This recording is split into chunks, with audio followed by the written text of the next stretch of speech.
Now the 11th principle is equity, and equity says the behavior, the treatment of the managers towards the worker should be fair, justified, and free from any kind of discrimination. Free from discrimination. सो बड़ा ही simple principal है. ये कहता है कि जो management का behaviour है, जो उनका कंडक्ट है, जो एटीट्यूड है वर्कर्स के प्रति, उन वर्कर्स के बीच में वो कोई डिस्क्रिमिनेशन ना करे, अपना फेयर जस्टिफाइड ट्रीटमेंट रखे. ठीक है. और इस प्रिंसिपल और रेम्यूनरेशन ऑफ एम्प्लॉयज़ में इतना डिफरेंस है कि रेम्यूनरेशन ये कहता था कि जो पेमेंट कंपनसेशन वर्कर्स को मिल रही है, it should give them a reasonable standard of living. कहने का मतलब वो एक वर्कर के ऊपर क्वेश्चन उठाती थी, क्या उस वर्कर को इतनी कंपनसेशन मिल रही है कि नहीं जिससे उसका स्टैंडर्ड ऑफ लिविंग बन रहा है. अगर नहीं मिल रही तो उसका वो वाला principal remuneration is violated. But ये कह रही है कि अगर दो या दो से ज़्यादा वर्कर्स हैं, क्या मैनेजमेंट उनमें किसी में डिस्क्रिमिनेशन कर रही है, उनमें किसी को ज़्यादा प्रेफरेंस दे रही है, क्या मैनेजमेंट के attitude so the treatment should be fair, it should B equitable. Remuneration इतना कहता है कि उसको जो कंपेंसेशन मिल रही है, it should be within the paying capacity of the organisation, as well as it should be what, it should give a reasonable standard of living to the person. But यहाँ पे कहता है कि दो या दो से ज़्यादा लोग हैं तो उनके बीच में कोई डिफ्रेंसिएशन ना हो, उनके बीच में कोई डिस्क्रिमिनेशन ना हो. जैसे कि मान लो कई बार क्वेश्चंस में ऐसे आता है कि in an MNC one person was not considered because of his nationality. ठीक है, नेशनैलिटी की वजह से उसको कंसिडर नहीं किया गया, या one person was not promoted because one person was not promoted because of what, because she was a female, है ना. she was not promoted because she was a female. So all these things should not be there. ठीक है, there should not be any discrimination on any ground. कुछ लोगों के बीच में treatment हमेशा fair रहे, वो ये प्रिंसिपल कहता है. हर इंडिविजुअल बंदे को इंडिविजुअल एस्पेक्ट पे ऐसी इतना रेम्यूनरेशन मिले, उसका स्टैंडर्ड ऑफ लिविंग बने. ठीक है, तो वो कहता है remuneration of employees. Next is stability of personnel. Stability of personnel ये कहता है कि reasonable time should be given to the man, to the personnel, to the staff for showing performance. कहने का मतलब एक बंदे को ऑर्गेनाइजेशन में जब वो आता है, ज्वाइन करता है, he should be given reasonable time for giving results, for giving performance. उसको एक टाइम देना चाहिए ताकि वो पहले स्टेबलाइज हो जाए, वो अपने आप को अपनी न्यू ऑर्गेनाइजेशन, एक नई जगह के साथ अकोमोडेटेड फील करे, वो वहाँ पे कंफर्टेबल हो जाए और फिर वो अपने वर्किंग से रिजल्ट्स दे. अगर आप उसको पहले ही सेटल होने से पहले ही, अकोमोडेट होने से पहले ही टेस्ट करने लग जाओगे तो what will happen. Like there was one production manager and for a given month he was given the target of 5,000 units. Okay, so what happened, every day they have to make some units. On the second day he was not able to meet the target नहीं बना पाया वो. And what was being done with him, the management called him or they started scolding him, they started criticizing him, they started comparing him with the earlier staff, and this was done. So what do you feel, how will that person feel, कैसा लगेगा उस बंदे को, कैसा लगना चाहिए. It was the second day and there are many factors which affects us every day. ठीक है, every day is not a good day for everyone. That happens with an organization also. So what will happen, what do you think. वो अपने आप को second day ही उसको ला के सुना दिया गया, उसको पूछ लिया गया, उसके ऊपर कोई ट्रस्ट नहीं रखा गया, तो obviously he will also loose motivation, वो डीमोटिवेटेड फील करेगा. ठीक है, और इस तरह की प्रैक्टिस किसी ऑर्गेनाइजेशन की तरफ से अच्छी नहीं लगती. क्यों नहीं लगती, because it puts a question on our selection procedure only. क्योंकि उस बंदे को सिलेक्ट किसने किया है, हमने ही किया, टॉप मैनेजमेंट नहीं किया. उस बंदे की सिलेक्शन किसने की है, टॉप मैनेजमेंट नहीं तो करी है. तो वो तो हमारे ऊपर क्वेश्चन उठ गया कि आपने किस बंदे को लेके आ गए.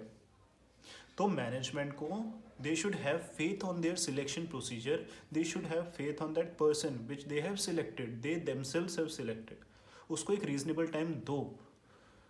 ठीक है, उसको पहले अकोमोडेटेड फील कराओ, उसको ऐसा लगना चाहिए कि अब वो सेटल है.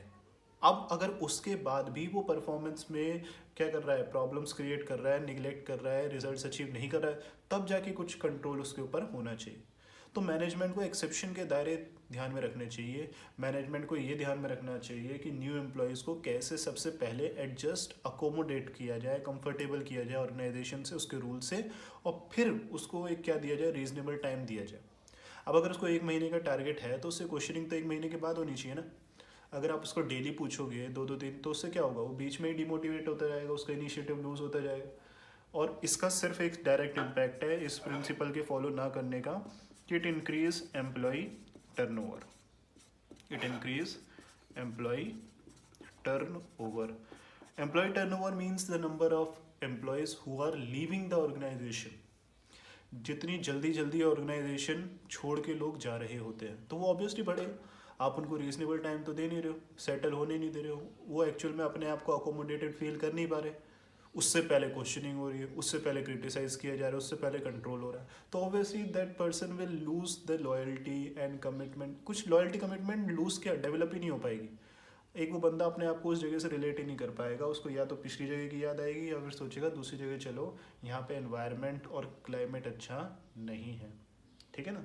तो एम्प्लॉय टर्नओवर जितना ज़्यादा बढ़ेगा उसका नुकसान किसको होगा, ऑर्गेनाइजेशन को। फिर नए लोगों को लेके आओ, पूरा सिलेक्शन प्रोसीजर करो, पेपर में ऐड डालो, उनको बुलाओ, इंटरव्यू करवाओ, उसमें कितना टाइम लगता है, उसमें कितना मनी लगता है। फिर नया बंदा आएगा, वो फिर और टाइम लेगा, वो और टाइम लेगा। ठीक है, उसको सिखाओ, उसको समझाओ, और उससे भी क्वेश्चनिंग करने लगे तो वो भी जाएगा।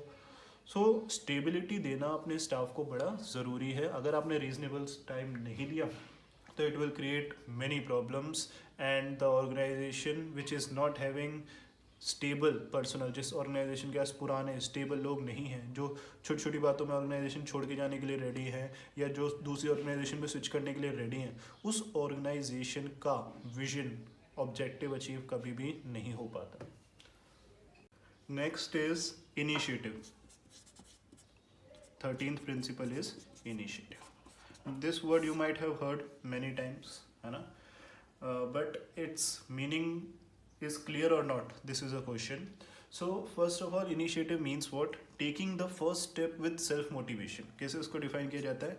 Taking first step with self motivation. Taking first step with self motivation कहने का मतलब पहल करना। अगर अपन उसको सिंपल शब्दों में समझे तो पहल करना, खुद शुरुआत करना। हर बार कोई आपको आके जगाएगा नहीं, या आपको बार बार पुश नहीं करेगा। कई बार हमको खुद ही एक पर्टिकुलर डायरेक्शन में स्टेप लेना पड़ता है। वहाँ पे हमारी खुद की सेल्फ मोटिवेशन काम करती है। वहाँ पे कोई और बाहर से आके हमको मोटिवेट नहीं कर रहा, एनकरेज नहीं कर रहा। हमको खुद ही उस तरफ क्या लेना है, उस तरफ एक स्टेप लेना है, उस डायरेक्शन में मूव करना है, और ये खुद का डिसीजन होता है, उसको हम खुद का इनिशिएटिव कहते हैं। ठीक है, जैसे कि जितने भी वॉलंटियर्स होते हैं, जितनी भी वॉलंटरी ऑर्गेनाइजेशंस होती हैं, कई सारे लोग होते हैं, आपने देखे हैं, कई सारे लोग खुद आगे आके खड़े होते हैं, डिसीजन लेते हैं, खुद अपने आप को चीज़ों के साथ इन्वॉल्व करते हैं। चाहे वो उनका दायरा नहीं था, उनकी अथॉरिटी नहीं थी, उनका डिपार्टमेंट नहीं था, फिर भी वो वहाँ जाके खड़े होते हैं, वहाँ पे आके वो अपने आप को इन्वॉल्व फील करते हैं। तो इसका मतलब क्या है कि वो वहाँ पे फर्स्ट स्टेप ले रहे हैं। उनको बार बार किसी को बताने की, एनकरेज करने की ज़रूरत नहीं है। They are self motivated to be a part of that work. तो ये बहुत ज़रूरी है। इसकी ज़रूरत ये है कि इससे क्या होता है, ऑब्वियसली जैसे कि हमने सेंट्रलाइजेशन डिसेंट्रलाइजेशन पढ़ा था, तो उसमें भी ये बात आती है कि भाई टॉप मैनेजमेंट सारे डिसीजन खुद नहीं ले सकती। There is a need for decentralisation. ठीक है, डिसेंट्रलाइजेशन की नीड है। और कई बार हम एक्सपेक्ट करते हैं कि हमारे लोअर लेवल मैनेजर्स, हमारे एम्प्लॉयज़, हमारा स्टाफ भी कई सारे डिसीजन ले। ठीक है, कई सारी प्रॉब्लम्स जो है उनके वर्क प्लेस में है, छोटी मोटी प्रॉब्लम है, अगर वो हर चीज़ के लिए मैनेजमेंट के पास आएगी, टॉप मैनेजमेंट के पास आएगी, तो कैसे काम चलेगा। टॉप मैनेजमेंट के पास और भी काम है, और वो हमेशा ही लाइन लगा के मैनेजमेंट के ऑफिस के बाहर खड़ी रहेगी, तो क्या होगा। तो इधर दे शुड टेक इनिशिएटिव, वो खुद इनिशिएटिव लें, वो छोटी मोटी प्रॉब्लम्स के डिसीजन खुद लें।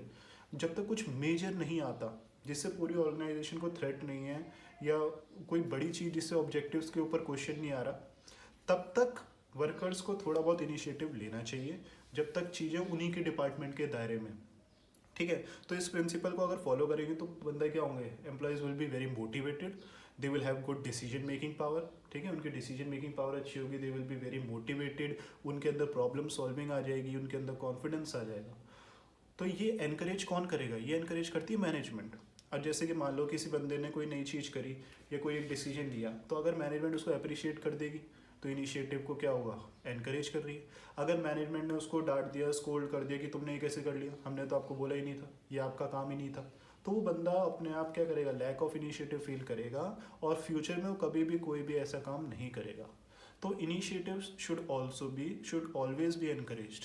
इवन आर गवर्नमेंट, है ना, जो गवर्नमेंट है, अपनी मीडिया है, अब जैसे कोविड-19 में कितने लोगों ने खुद चैरिटी करी है, कितने लोग खाना बना के लोगों तक पहुंचा रहे हैं, तो उनके इनिशिएटिव को मीडिया भी अप्रिशिएट कर रही है, उनके इनिशिएटिव को गवर्नमेंट भी अप्रिशिएट कर रही है।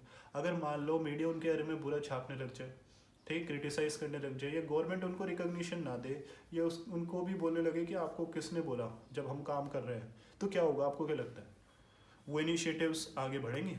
नहीं। Instead those initiatives will be depressed.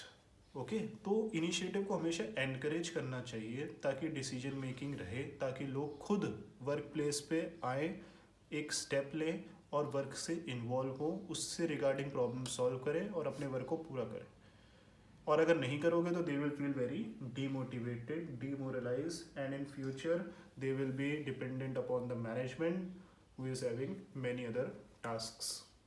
Now 14th principle is esprit de corps, and in French language it means the power of teamwork. ठीक है, तो इसका मतलब क्या है, team work, team efforts, group efforts. तो ये तो हम मैनेजमेंट फर्स्ट चैप्टर से ही पढ़ते आ रहे हैं, ठीक है, कि टीम वर्क, टीम एफर्ट, एक ग्रुप एफर्ट बहुत ज़रूरी है। ठीक है, तो ये प्रिंसिपल ये कहता है कि a sense of team spirit should be developed by the management. Management एक टीम स्पिरिट डेवलप करे, एक म्यूचुअल कोऑपरेशन और अंडरस्टैंडिंग डेवलप हो। ठीक है, मैनेजर्स और वर्कर्स अपने आप को अलग अलग क्लासेस ना समझे। जब भी मैनेजर जाता है वर्कर्स को एड्रेस करने, he should replace I with we. ये हमारी एनसीईआरटी में गिवन है, I should be replaced with, sorry we, I should be replaced with we. Okay, I की जगह वी यूज करना चाहिए उसको। क्यों, और ये मैं क्यों बोल रहा हूँ, आई की जगह वी का मतलब I will do this, I have to achieve this target, I have been given this target. In 3 lines की जगह क्या हो सकती है, we have to do this, we have to achieve this target, we have been given this target, this challenge, we are having this challenge. तो अगर हम इस तरीके से बात करेंगे तो ऑब्वियसली वर्कर्स को लगेगा कि यार हम तो एक ही टीम है। और अगर मैं बोलूँगा उनके सामने, अरे नहीं मेरे को ये काम करना है, मेरे को अचीव करना है, मेरा ये टारगेट है, तो वो बोलेंगे कि तेरे को करना है तो तू हमारे सामने क्यों बोल रहा है भाई। समझ रहे हो, कहने का मतलब टीम स्पिरिट एक डेवलप करो, उससे क्या होता है, mutual coordination, mutual cooperation, mutual understanding बढ़ती है, और obviously because unity is strength, it will add to your power. इससे क्या होगा, जो ऑर्गेनाइजेशन की पावर है बढ़ती है।